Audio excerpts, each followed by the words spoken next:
Hey, Pastor Dan here from Dexter Gospel Church with our last Proverbs practical for the evening. In our last video, we saw that real wisdom has great depth and that it endures, powerfully effective. This next verse gives us some more insight about how God looks at justice. We're in Proverbs 18 and verse 5. Proverbs 18:5 says, "It is not good to accept the person of the wicked, to overthrow the righteous in judgment."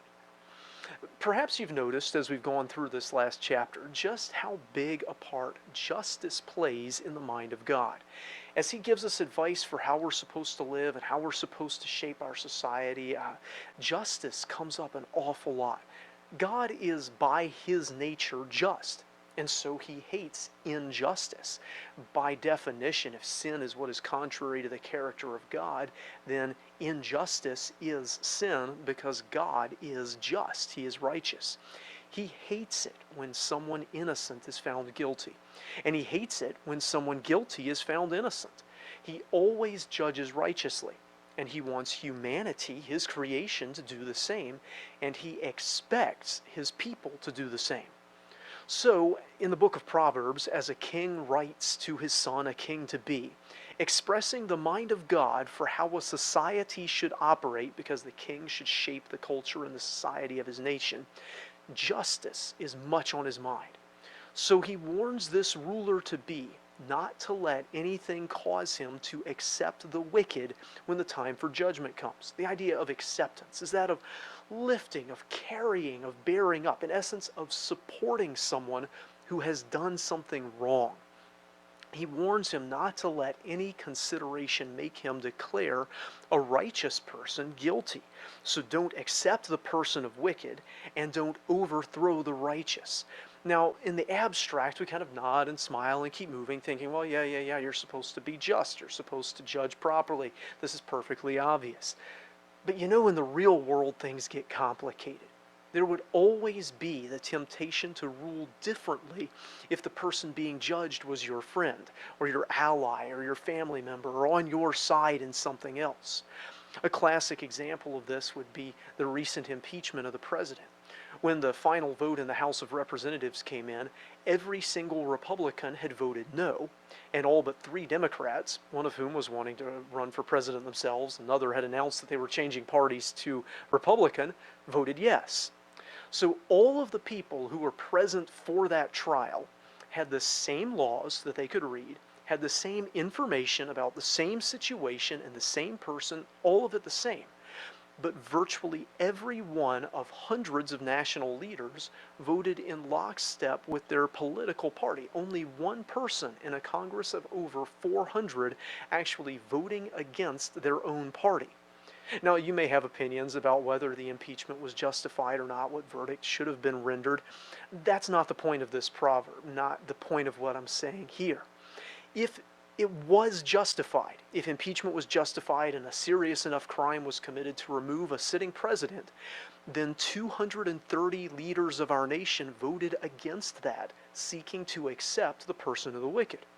If impeachment was not justified, the law not broken, then 198 leaders of our nation voted for it, seeking to overthrow the righteous.